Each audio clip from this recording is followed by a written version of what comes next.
Hi, this is Amanda. And this is Lindsay. We're True Creeps. Where the stories are true. And the creeps are real. We'll cover stories from grotesque gore To the possibly plausible paranormal.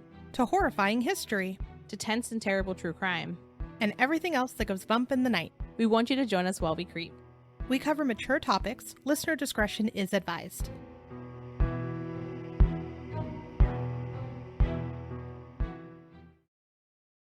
Hello, everyone.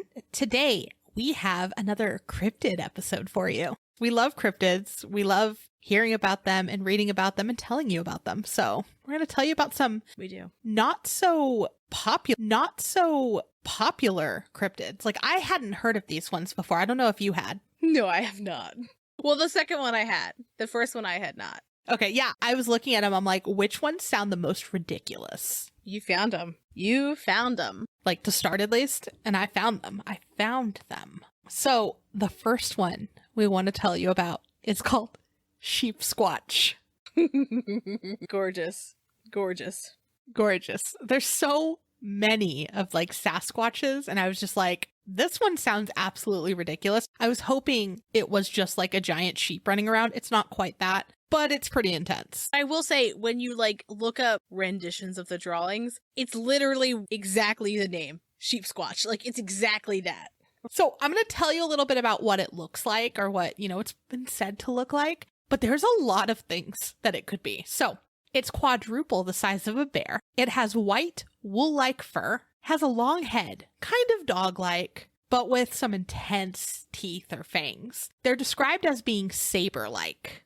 Of course, it has horns, kind of like a goat's. It has, this is my favorite part, I think, it has paw-like hands, like a giant raccoon. Love it. I love this just so much. Also, have I ever told you that my mother-in-law routinely feeds raccoons? So she has generations of raccoons who come to her I love this. for cookies and water because they dip the cookies in the water and eat it.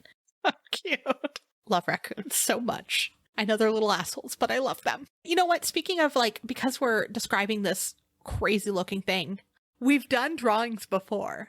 But if you haven't already looked up what this looks like, I expect a drawing sent to us of what you think it looks like. Oh, yes. If you send us your drawing of a sheepsquatch, we will send you a sticker. We will need an address, though, so make sure to include that so that we can send you a sticker. Back to our raccoon hands. So it can walk on 2 feet, but it switches between walking on 2 and 4. I mean, I also do when I'm going up the stairs. I like to... You don't have stairs in your house. I remember this now. I don't have stairs. So it has a long, hairless tail. Like a rat? Kind of. I like rats, though. I mean, I like rats, but I don't like that part of a rat. Like their hairless tails. Yeah, it's weird. It's weird. It smells like sulfur, and it leads people to believe that it may have been born within the TNT area of Mason County. And others believe it has a musk scent gland, similar to something like weasels and skunks. Take your pick. But I also wonder if it has like an interesting smell that's bad, that it could just have anal glands, which a lot of mammals have. Yep, that's true. It can emit a horrible or chilling scream. Super. Also, big thing to note, bullets do not phase it. But you know it does. So stupid. So it has an aversion to graveyards and garlic. What if it was a garlic bullet? Would it be fine with it or no dice? I feel like it would not like it, but it still wouldn't be phased. I don't know. You tell us. You tell us what you think in your drawing. Maybe it carries a garlic gun. Maybe. Perhaps it does. From what I saw, it doesn't really have a backstory. Like every cryptid we normally talk about has some sort of like backstory or like information of where it was born. Fish boy. But like, not this one. Oh my gosh, that lipless slit. I knew that was coming. Could not say it. So some people in the area use the term sheepsquatch as like a blanket term for anything that is spotted in this area that looks quote unquote scary and white. I've also seen it sometimes referred to as the white thing. Now, the white thing, there's so many different things that could be the white thing. So as we were researching, we just tried to keep it to the ones that were more relatable to sheepsquatch, not quite just the white thing. So where is it? It's seen around West Virginia and Virginia, mainly in the southwestern region, and the counties that have seen him the most are Boone, Kanawha, Putnam, and Mason County. Also, he's in Fallout 76. From what I saw, that he's like a hard thing to see. Yeah, it was like rare to find him. Interesting. So let's talk about sightings. In July of 1929, a coal miner, Frank Cazole, reported seeing Sheepsquatch while walking. He was walking home to Fairmont one evening after working an 11-hour shift, and the walk was a cool 6.5-mile trek, which would normally take 2 hours. No, thank you. What a fucking nightmare. Right? He was walking through the woods on Morgan's Ridge, and which would be now along what is US 19. And he took this because he wanted to avoid an unshaded road. So it was kind of like a shortcut. And then he encountered a dog-like creature with white hair, a bushy tail, and sharp teeth. So maybe in 1929, he did have a fluffy tail and has since gone bald in his tail. Perhaps. There's a lot of different variations of this creature, so I think that's why they use such a blanket term. Yeah. So the creature pounced on him and he swung at it with his lunchbox because, again, he probably had like an old-timey like metal lunchbox, not like one of these like cushiony ones now that would do nothing. Did you have a great lunchbox as a kid? I have no memory of my lunchbox other than it was plastic in school. Oh. Trauma makes me forget my childhood. I had a crocodile hunter lunchbox. I thought you were going to say you had a crocodile one, that your lunchbox was shaped like a crocodile. I wish. That would have been cooler. So Frank, he's on his 6.5-mile trek home from the coal mine, and he sees this fluffy creature. So he tried to hit him with his not-alligator lunchbox after it pounces on him. But it did not hit, and it kind of seemed to go through the creature. So Frank tried to escape by running, but the creature pursued him and tried to attack him more. As he reached the outskirts of a nearby cemetery, the creature disappeared. And luckily, Frank wasn't injured, but he did vow to never take that shortcut again. Poor Frank. I love that it's like a ghost. Yes, it's just like a fluffy ghost, white ghost dog. So, in later years, Frank's daughter told his story to others. And they also had stories of sightings along Morgan's Bridge as well. The stories included it tearing apart other animals, though. So like livestock, sheep included, by the way, but it never actually left any marks on any human. The animal attacks, though, were pretty gruesome, and they described them as like if a werewolf mutilated an animal and like would tear out their throat and things like that. Another interesting part, though, is that it would leave the corpses of the animals there, but they would be bloodless, and there wouldn't be like a bloody mess either. So hear me out. I think vampire, right? Like it sucks all the blood and it has an aversion to garlic.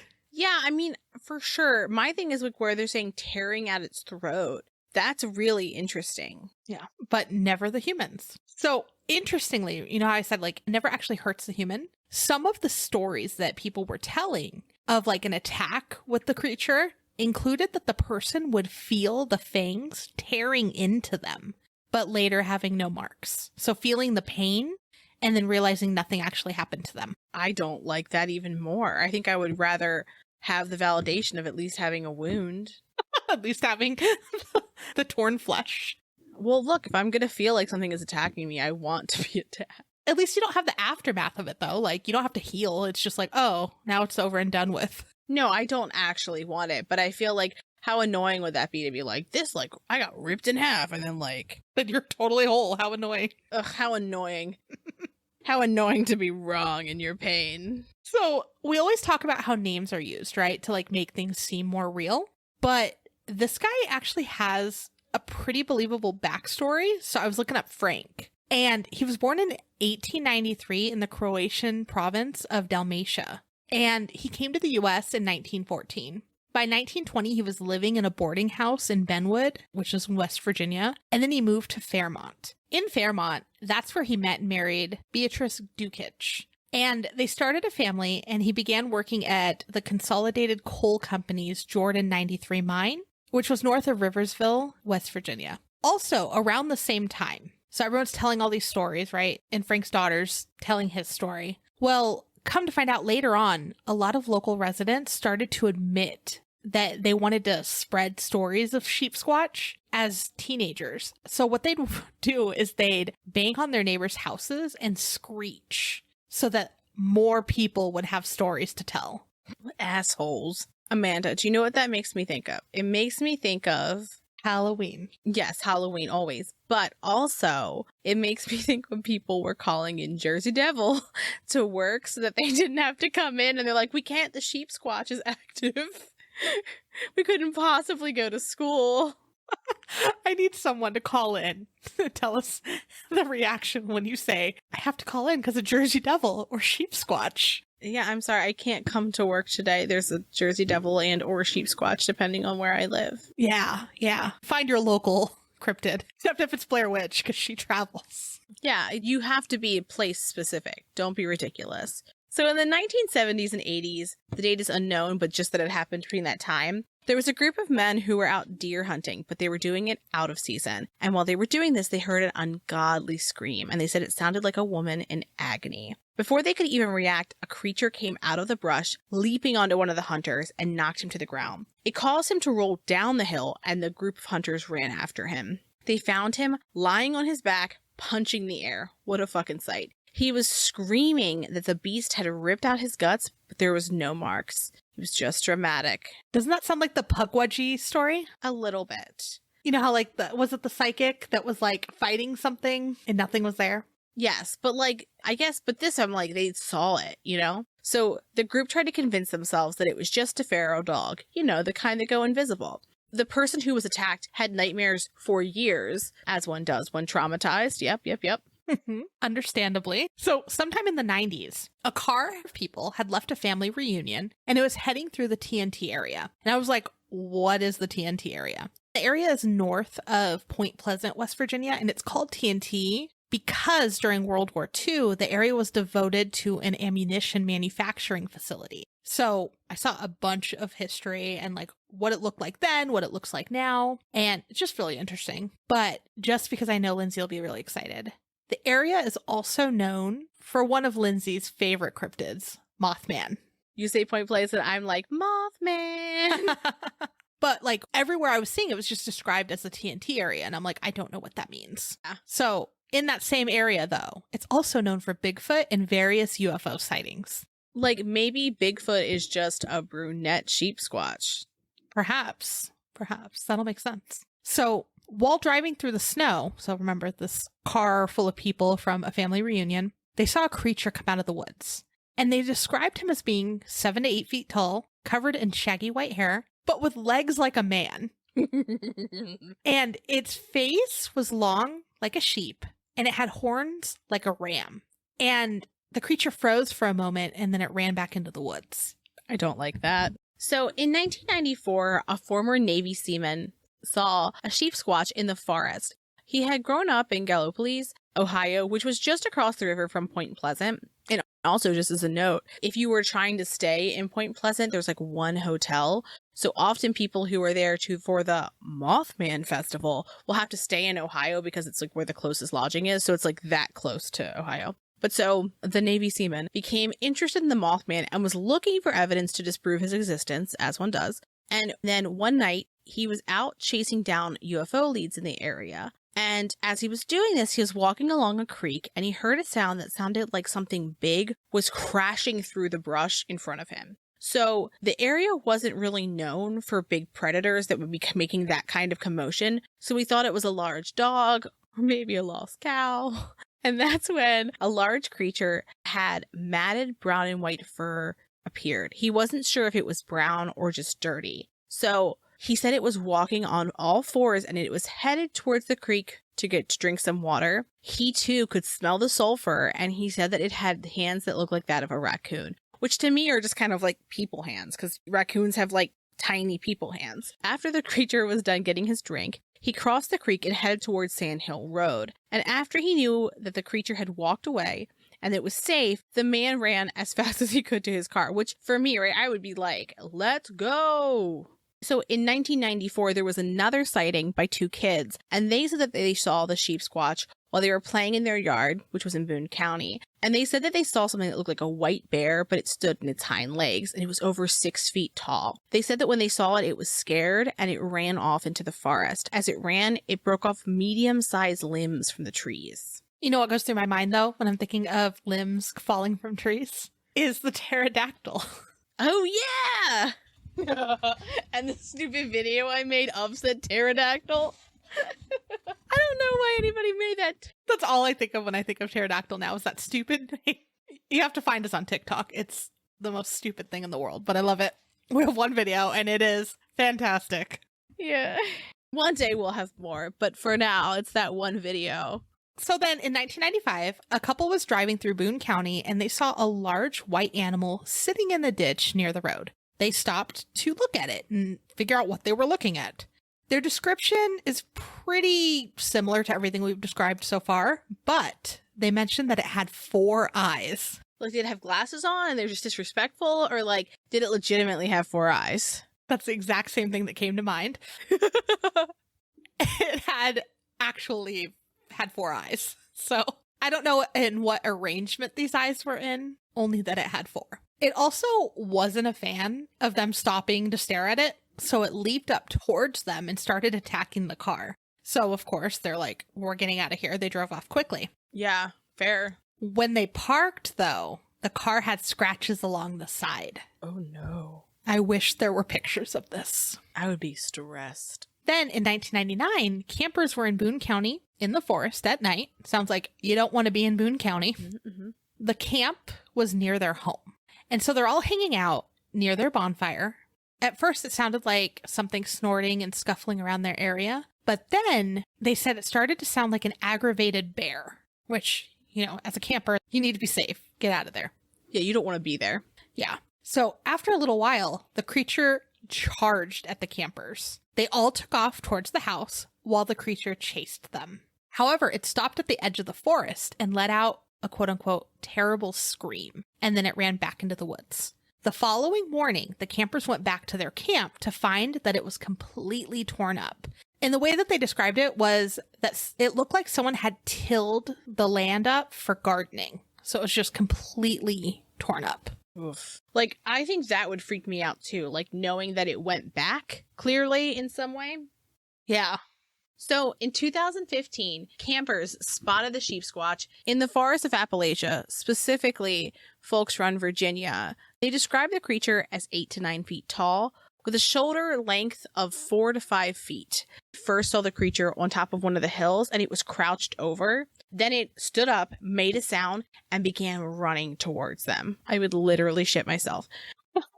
Luckily, the river was between them and the Sheepsquatch. He couldn't find a way to get across quickly, but then he began to slowly make his way through the river. When he got across the river, there was a loud screech about 2 miles away, and the creature let out a whimper and then ran away. The campers packed up quickly and left, but reported it to the locals. And, like, let me just tell you, I'd be like, get your shit in the car. We're leaving half the stuff here. We gotta go. So there is a book about some of the cryptids in the area, including Sheepsquatch, called White Things, West Virginia's Weird White Monsters by Kurt McCoy. It is on Amazon. In another book called Monsters of West Virginia, Mysterious Creatures in the Mountain State by Rosemary Ellen Gilly, she discusses that the author of the first book we mentioned, Kurt McCoy, said that his father had an encounter with the White Thing. And so what his father had seen was a cross between an impossibly large dog and a lion, and that was a quote, and that it had long, shaggy hair, and that he had seen it near his home. And Sheepsquatch has been featured on Monsters and Mysteries in America in 2013. And so I think he's an interesting cryptid in that, like, he's got elements of a few different things, right? Like, he is apparently violent and attacking people. He's a little bit like an apparition. But he's scared of kids, right? Like, he ran away from that. I mean, I could see why, but... I mean, I understand. But also, like, the idea that it, like, heard a sound and was like, I gotta go. To me, that suggests the presence of more than one. Yeah. Right? Like, it's like, come on home. And then it's like, okay, bye. I mean, maybe. I like that it's afraid of graveyards. I wish we could find something, like, to why it doesn't like graveyards. I mean, I wish I could find anything as to why for any of it, but here we are. Because also, like, for whatever reason, like, I know that he could possibly have a balding tail, but I don't like the idea that, like, he does or does not have a tail that is fluffy or bald. I need it to be one or the other. And the incongruence in stories for that particular fact makes me think that there's two different tall, fluffy white creatures sprinting around Appalachia. So do you think that he's real? I mean, yeah, why not? All right, sounds good. Why not a white Sasquatch? A Sheepsquatch? Perfect, yep. Mm-hmm. That's it. So the other cryptid we want to talk about today is the Ozark Howler. And I actually hadn't heard of this one before. So what is this thing? It has a few different names, including the hoo-hoo, the nightshade bear, the devil cat, and the black howler. I'll say that the way in which this creature is like described is much more like unsettling than those names suggest. The hoo-hoo, yes, yes. The nightshade bear. It sounds so cute. Like a weird Care Bear. Yeah. Oh my gosh, please make a Care Bear picture with nightshade on its stomach. Like a potato? Sure. Like nightshades, because they're like a class of plants. Anyway. When I'm looking at the list, I was like, 2 and 3, that me. But please continue. Okay. Again, if you want to draw this and send it to us, same thing applies. You'll get a sticker. Yes. If you do both of these, I'll send you 2 stickers. 2 different ones. Ooh. Or another little surprise that we have. Oh, you know what? Actually, yeah. If you do both of these, we have a bonus surprise that no one has yet. Mm-hmm. A little surprise that we'll send you. So, Yes. it is described as bear-sized, has a thick body, stocky legs. Also, I should say it's ends in CK, not CC. So do with that information what you will. Either way, we'll accept the drawing. Oh, no. We especially accept a drawing if you're going to draw it like that ends in a CC. Yes. Has black shaggy hair, glowing red eyes, horns, and has a distinct cry. But many descriptions of this cry are very different. Some say it sounds like a combination of like a wolf howl and the sound an elk makes, but also a laughing hyena. Those are very different sounds. Mm-hmm. Okay, so that's option 1 of what it can sound like. Option 1. A little comprehensive there. Option 2 is very deep and guttural. Okay. Yeah, don't like it. Which also terrifying. Okay, option 3, high-pitched howl. Okay, loving this. Option 4, unearthly scream. Option 5, again, unearthly scream, but sounds half human and kind of like the screams of a woman. Oh, okay. Specific. Okay. Very specific, yep. Some folklorists believe that it might be a branch off of the dark dog of death that is found in British folklore. And their creatures often said to be associated with hellhounds or the devil. Sometimes they're described as a dark omen. And the creature has been a big mystery for years because of the varying descriptions. So, everything I've already said. But some people say that it looks like a gigantic cat, like bigger than a cougar. Okay. Others describe like a horned, red-eyed creature, kind of like what I said at the beginning. But both parties agree that it is black or dark in color. To me, that sounds like there's multiple cryptids in this area and that they're seeing different things. Like, those just don't sound similar enough. I'll also say that one of the things that we've talked a lot about today is cryptids making bizarre fucking sounds. And I think that if you haven't spent time in a forest like camping or hiking or anything like that, especially at night, then I think that it's very easy to underestimate the weird fucking sounds that creatures make as mating calls. Like, have you ever heard like a bullfrog's mating call? Not a bullfrog, but we do have like toads that come out in our monsoon season. And funny enough, like last year at like 2 or 3 in the morning, we have a monsoon hitting and I hear this horrific sound outside and I'm like, there's a cat dying. I need to go save it. So I'm outside with like monsoon rain is like intense. Like I've shown Lindsay a couple videos from this week because we've had a few. But I'm out there with a flashlight trying to find this dying cat that I just have in my head. That's what's happening. And all it is this tiny little toad. He's like a couple inches big, fucking screaming because he found a puddle of water. 2 nights ago, we had a monsoon, and someone on my neighborhood Facebook group thing posted, there are weird animal sounds in the park right now. And like posted a video, and I was like, it's the dying cat sound. It's just toads. They make weird sounds, and they are so loud that you would not think it could come from a creature that small. And I think that's the other part of it, is that, like, you don't realize how loud animals can be if you've never heard them make that kind of noise. But anywho, let's talk about where you could find this howler. So it's believed to live in the remote areas of Arkansas, Missouri, Oklahoma, or Texas. And there's sightings, there's stories, there's literature. It's on TV shows, but stories of the creature have been passed down for generations by people who have either seen something or heard something that they couldn't explain. And we couldn't find exact dates for some of the sightings, but it said that the sightings go back to the 1800s. However, the first instance that we could find of it being discussed was from the 1930s. A local press published a small run of a book of folklore about the Ozark Howler called Tales of the Ozark Howler. A decade later, folklorist Vance Randolph referred to the creature as hoo-hoo in the book Ozark Superstitions. Such a stupid name. A wild, loud, screaming hoo-hoo. Just think of like a crazy owl. That's actually not what I think, but we'll go with a howl. Crazy. So in 1946, one of the first documented descriptions that I could find was from Red Oak, Oklahoma. And people had started building homes outside the town after soldiers returned home from the war. So they were like kind of out in the middle of nowhere. And while they were out there, the description of the creature that they saw was that it was tall, thick, and had shaggy fur, sort of like a thick cat in build. Or perhaps a thin bear. Okay. It also had glowing red eyes, and it made a creepy howling noise. Who is making the thick cat, thin bear spectrum of size for large animals? That's just a really specific spectrum. But okay, go off.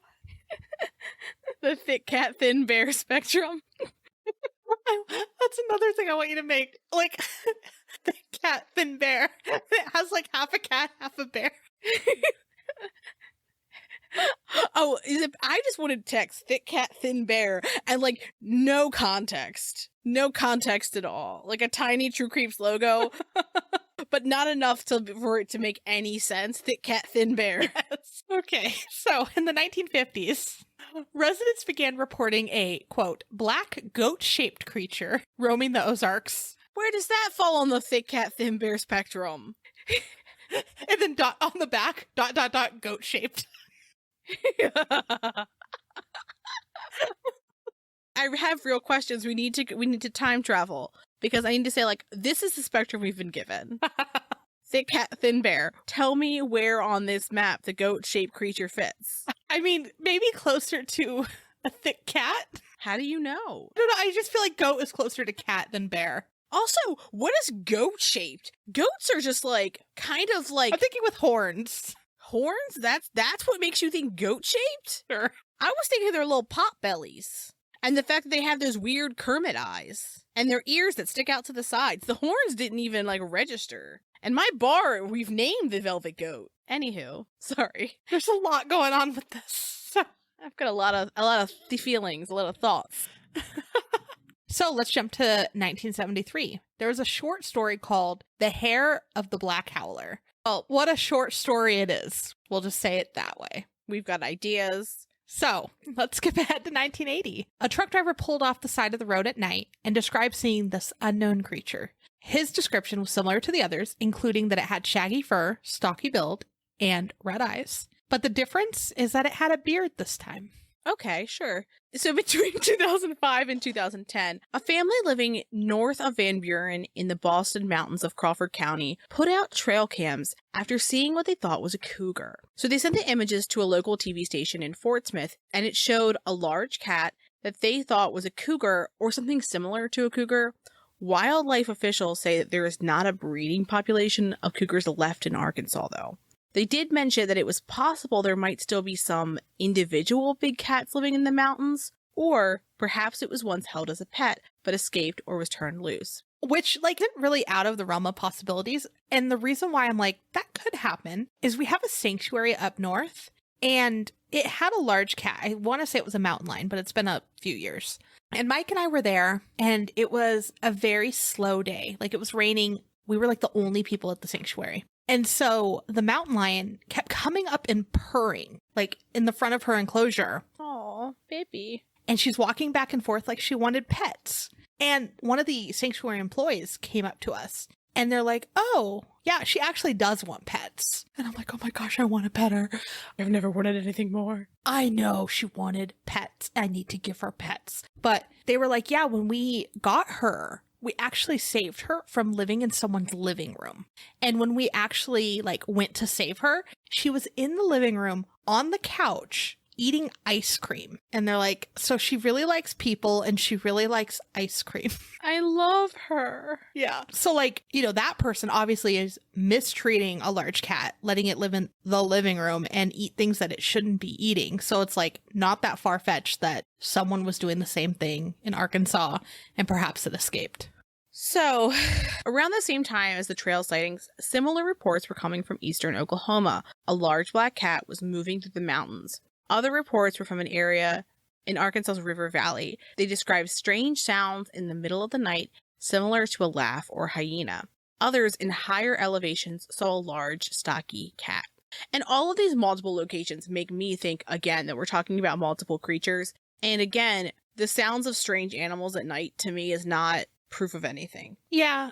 Like that, I feel like that could be an asshole teenager. That could be a different type of species of animal mating near your house. Any number of things. Yes, yes. So then in April of 2006, a person claims to have been woken up around 4:30 in the morning to see that their livestock was super scared and like huddled in a cluster. So they woke up right there in their house and their livestock was a bit far away. So they could see that something was wrong, but couldn't see quite what was going on. So they took their binoculars out and they saw a big black panther. Oh, shit. Yeah. So they run outside. They're like, oh my gosh, I need to like stop it from killing my livestock. So they run outside and they see it running along the fence line. But when they got closer to the area, they noticed that it had long ears, horns, and had black, thick fur. So not quite a black panther. It almost looked like it was between a dog and a cat, but it was the size of a Great Dane. Okay. It also had red eyes, so it gave him the chills. And we talk about it a lot, like, you know, stories always seem to come from someone else. And this story was told by the guy's friend. So it reminds me of that conversation where, like, it's never the eyewitness. It's always like the eyewitness's cousin or friend or brother's wife. Like, it's never the actual eyewitness. Then in 2009 in Arkansas, a ranger on duty at a remote Arkansas station told a reporter that a black panther darted in front of their car.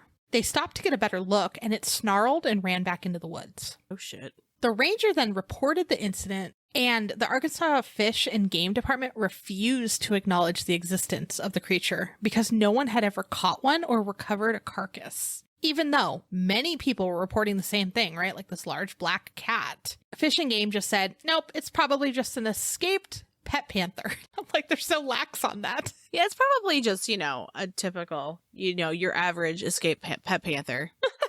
Yeah. So a person named Tyler posted online that between 2009 and 2010, when he was around 8, he and his family lived in southwestern Missouri. They lived in a small house with about 10 acres where neighbors were at least 10 miles away. One night, they heard a very weird sound. His mom described it as a mix of a witch's laugh, a hyena, and a coyote howling. On another weekend, his dad picked him up and was driving down the dirt road where they saw large kittens.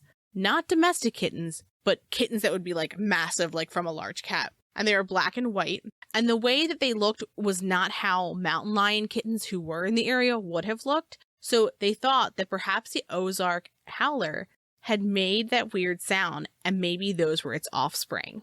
There were also stories shared from Hot Springs, Johnson County, and Jasper, Arkansas, as well as southern Missouri, except some of these included finding dead animals like dogs, cats, small farm animals, and a wounded horse. There's a Sci-Fi Channel show called Haunted Highway, and they did an episode on the Howler in 2012. Yeah, so there's a lot of talk of, like, does this thing exist? Is it a hoax? Like, what exactly is it? And researcher Lauren Coleman and some others were able to find that someone using multiple aliases spread a bunch of stories about the howler on websites and blogs. And it actually ended up being a university student, and they were mocking how myths of the chupacabra had spread across the internet. And they made a bet that they could fool the cryptozoological community and spread this bogus story of the Ozark Howler. And there was one website that had various animal sounds, including a red fox, fighting raccoons, a fisher cat, as well as a sound of a bull elk. And each one was terrifying and weird and kind of haunting in its own way. And like, it was highly uncomfortable just to even listen to. Yeah. So like, as I was researching, I'm like, Lindsay, you have to listen to these. I turned them on and like, no warning, I'm just doing my research. My husband works from home, so he's like on the computer next to me and he stops what he's doing. He's like, what the hell was that? And as he's doing that, we have a puppy and she jumped up onto my desk and was like, where is that coming from? So they're very unsettling sounds, and the website will be in our show notes, but all of these animals that are in these sound similar to what people were describing. Yeah, they really do. And again, are highly unsettling, where if you heard that sound like while you were sitting watching TV or eating dinner, the hair on like the back of your neck would definitely stand up. Yes. So in 2015, someone sent some photos of the Ozark Howler to a news station in Arkansas.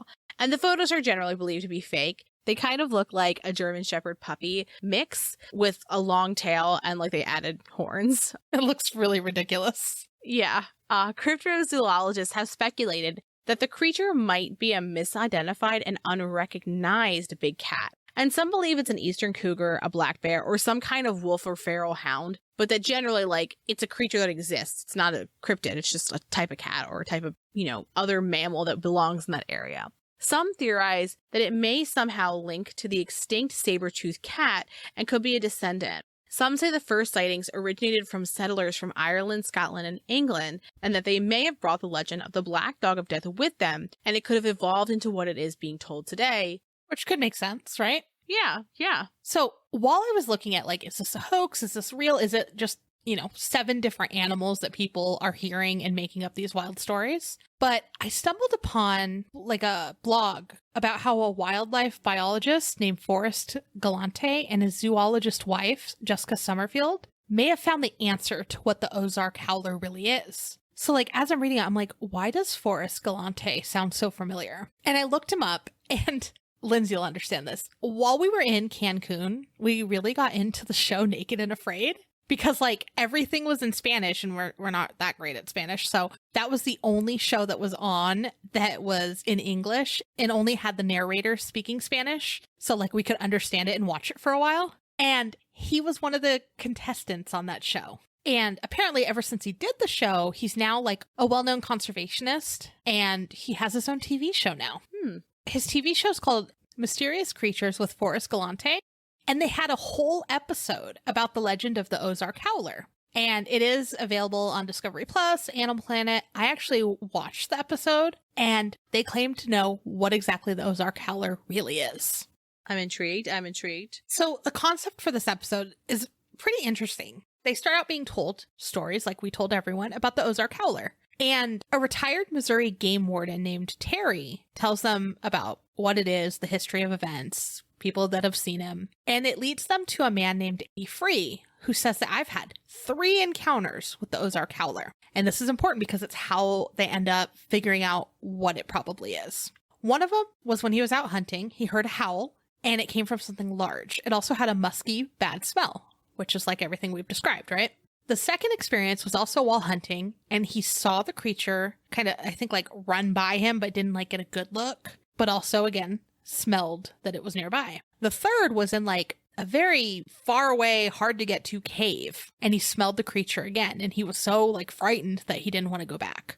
So then Forrest goes and he's like dissecting the stories and reviewing, okay, well, this animal can howl. This animal has the type of scent that he described, and, this could be it, whatever. So he's like, take me to the area. And Andy then takes Forrest and Jessica via horseback to the area where he was hunting because it's so condensed that you can't drive to the area. You have to go via horse. they set up camp and they start setting up traps and various cameras and things like that to try to see what's in the area. They don't really see much, right? Their traps don't catch anything relevant. They're still uncertain. So then they go to these like faraway caves. Again, it's so condensed and crazy that even the cave that they go to cannot even be accessed via horse. They had to walk. Woof. Yeah. Kind of creepy. And then like all I'm thinking of is like the descent, because they're going through these caves and at one point it's like very condensed and they're like crawling through it.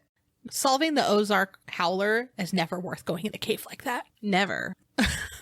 So the caves that they go into, they're like, there's a lot of caves in the area and a lot of them have not been explored. So it could very well hide an unknown species. It reminded me to the discussion of when Lindsay and I were talking about sinkholes. So sinkholes haven't been explored, right? So like they're finding all these, what they thought was extinct, like plant life and possible animal life. So they're like, maybe it's in the caves.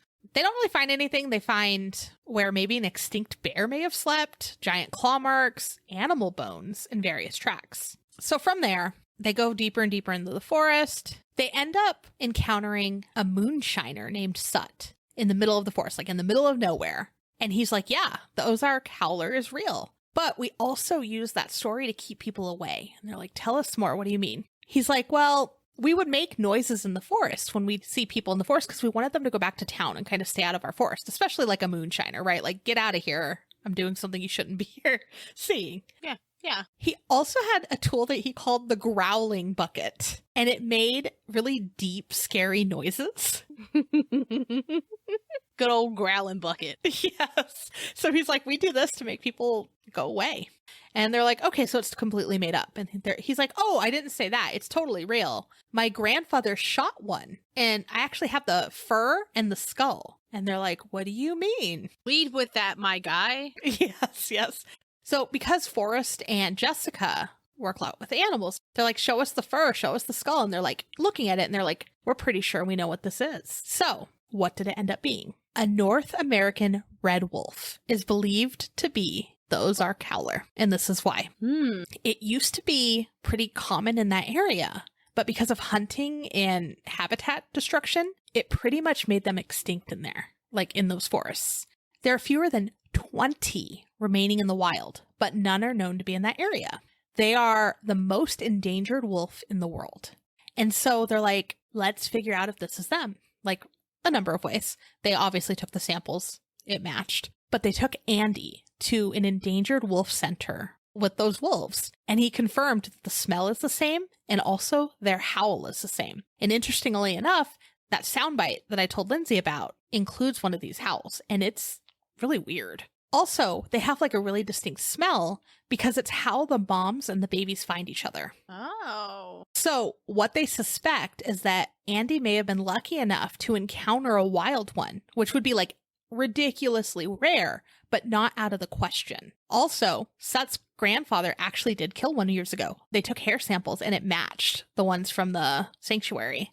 That's wild. So it's the same thing. Throughout the episode, though, like when they're exploring in the forest and stuff, Forrest keeps bringing up that the area is missing an apex predator. Like it's just absent because he's finding animals that died like from being sick, possibly. Like there's no marks on them. No one's eating them. And then they're sitting there decaying. And he's like, this is how like disease spreads. This is how, like weak animals aren't taken down. And then they just continue spreading things too. So he's like, it's missing an apex predator. The missing predator is this wolf. Oh, that's interesting. So I don't think it makes total sense for everything that people are seeing, but I think what you said is like, it might be many different animals because like how they describe the howl is all different. So perhaps it's raccoons fighting or something else. And then when they're seeing a thick cat or a thin bear, maybe they are.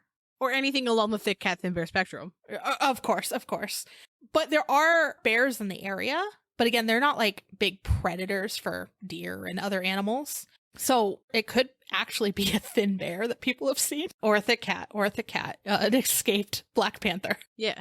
But I thought it was really interesting that like it matched what people had seen. And like when they got to experience what it really is, they're like, oh my gosh, that's the smell. That's what I saw. That's what I heard. I love a resolution. Do you think that it was always a wolf? Like, do you think that they found a thing that it could be? Or do you think that like maybe it wasn't always this creature. Maybe there's something else out there. Because again, the creatures sound different enough to me where, yes, it could be a red wolf, but perhaps there's also an Ozark Howler. Yes. So I think like a little bit of both. Like I think that the wolf and, you know, how it's becoming extinct, unfortunately, that the population kept going down and down and down, so that when people did hear their weird howl, they're like, that's something I don't hear very often. So even like an experienced hunter wouldn't hear that sound very often because it's so rare to find one. So maybe that's like something that they were seeing. But I also think that there's more creatures that perhaps do live in the cave. Yeah, but here's my thing. So like looking at pictures of this red wolf, right? When you think of what a wolf looks like, you're thinking of a red wolf.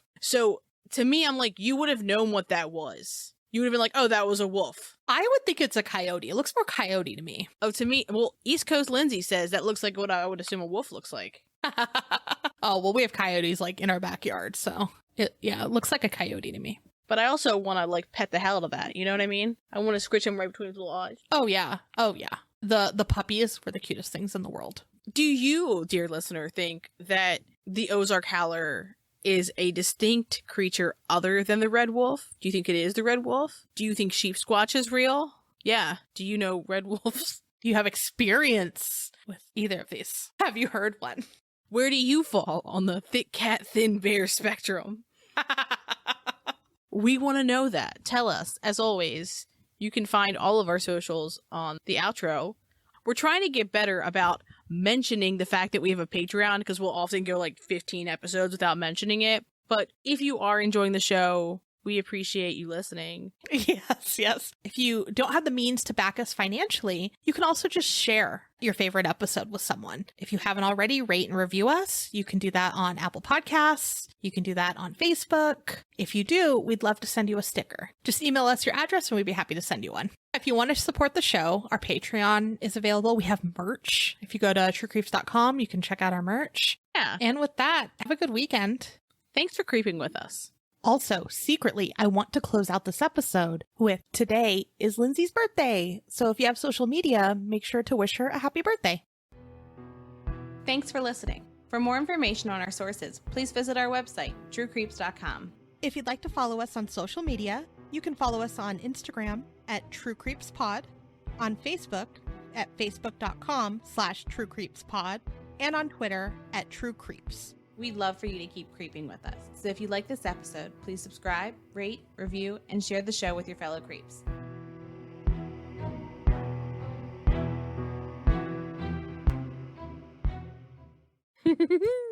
I've found a home for you, my future bride. I don't have stairs. Because you're poor. No, I'm kidding. That's what your son thinks. People think I'm just being an asshole. Yeah, if you have an upstairs downstairs house. Is that what he says? Yes. And honestly, mine is an a downstairs house because it's a rancher with a basement. So it's not an upstairs downstairs. It's downstairs. Oh, the second downstairs gets intense. Yeah. Deep. A coal miner. He has since balded. Has balded? He balded. Has gone bald. That sounds right. Has gone bald? Balded? Has gone bald? Okay, well, we're in the middle of recording our episode, but crocodile shaped lunchbox. Nothing good here. All right, Ben, make it. Ben, make a crocodile shaped lunchbox. Now, I did see where somebody had taken a sandwich and cut it in the shape of a crocodile, and then they put like pickle pieces on top for the scales. Gross. But there's no gross. Gross. Fucking rude. Your lunch is gross. Your lovingly made lunch for your child is gross. It is. Mine wouldn't even take that. He'd throw it away. What am I? Why do you look horrified? What is that face? What did you see? I'll show you what I see. Was it pickles? Because I feel the same way. It was this. I want that matte one. What is this? Oh, Do you see what I'm pointing to? What is this? no, I did not see that, but I want that too. You want a monkey and a baboon. A baboon in a crocodile's mouth. Look at his little feet. That's so sad. It's terrifying. Why is it so long? I don't know. What's that? His tail. What is... He's sideways. That's the beginning of his tail. But how? There's no reason that exists. I don't know. How is his body that shape? Why did they do this? Oh, that's so sad. She's on AfricaHunting.com. I didn't go here. It was under the lunch. You went to there. Yeah. It was under the lunch. I mean, I guess that's a lunch. That's Oh, there's this little baboon butt. don't like that. What is happening? Why? Oh, okay. This makes more sense now, kind of. I love that there's people who are like commenting on this. That are like into it. No, Amanda! What? I didn't realize what this is. It's taxidermy. Yes, that's why I was like, why are you looking at this? It's AfricaHunting.com. What do you think it is? I didn't understand it. I didn't understand.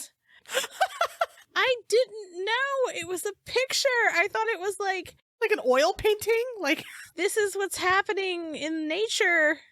No, I thought it was like someone took a picture of things. I don't know why I thought this. It says a black background. It's clearly not nature. I'm stressed. Okay, but alligator-shaped lunch. look at that one. Yes. This top left one, like I'm pointing at, or this, any of these are good. I hope Ben doesn't listen to this one because he's absolutely getting an alligator lunchbox. Oh, I hope he does. I'm gonna constantly send him the link to this one. Oh, that is a thing. Oh, fuck. Pottery Barn Kids. Over under on how much that is. It's gonna be no less than $17,000. Exactly. See, why don't they have that but with an alligator? I'd buy the hell out of that to eat lunch by myself. I'm sure they do somewhere. Oh, look at that one. Look to the left. To the left. No, over more? Yeah. Yeah. This one? But that's a dinosaur. But I mean, I'm thinking with a alligator head. You know, like that same concept. Yeah. Not that goddamn dinosaur. Yeah. No, I want a whole alligator. That's the problem. Oh, what would our episode be without a weird tangent and a Google search? It's been a minute since the shopping trip. Hold on, but I found this alligator. Shut up. I love him. I love him. Pottery Barn Kids. Yeah, it's how much. Oh, it's no longer available. I want to know what it was. But the elephant version of it is $120. So For a little fucking basket. this is only $68. Uncle Al's Lunch Pal. Fast food with style. This is, oh my god, what a treasure trove of alligator items, crocodile items. Not the same, ask Ben. He absolutely will tell you. He did tell the strangers in Cancun. Yeah, I forgot. He like scolded some man in our like bus to the resort. What a time. What a time. Okay, first off, I just need you to see this bag. Look at his stupid pervy face. Okay. I don't love this, but it's better than what we found so far. Yeah. I'd say that with an alligator. You open his mouth and you put your lunch in it. Or Legos, apparently. Yeah, apparently. Ridiculous. There's this one, but this hardly feels like a lunchbox that you could travel with. No, that's a paper favor box. No, it's like felt. It's cute, but it's not for the season at hand. Anyway, we were talking about lunch pails. Why were we talking? Yes, he was trying to hint Sheepsquatch hit it with a lunchbox. He was trying to hint it? He was trying to... Okay, also, just the quickest thing. Look at my screen real quick. I love that so much. It's so stupid. I need it. Look at this stupid fucking bag. $2,000. How much, eBay? No. No. No. Please continue. I'm so sorry. I saw it and I was like, well, I can't ignore this. The hoo-hoo. Sheepsquatch. Sheepsquatch. Has black shaggy hair, glowing red eyes. Wait. Has a black shaggy hair? Like just one? No, it has black... Did I say A? Yes. Oh, well, that one. The thick cat, thin bear spectrum. Okay, bye.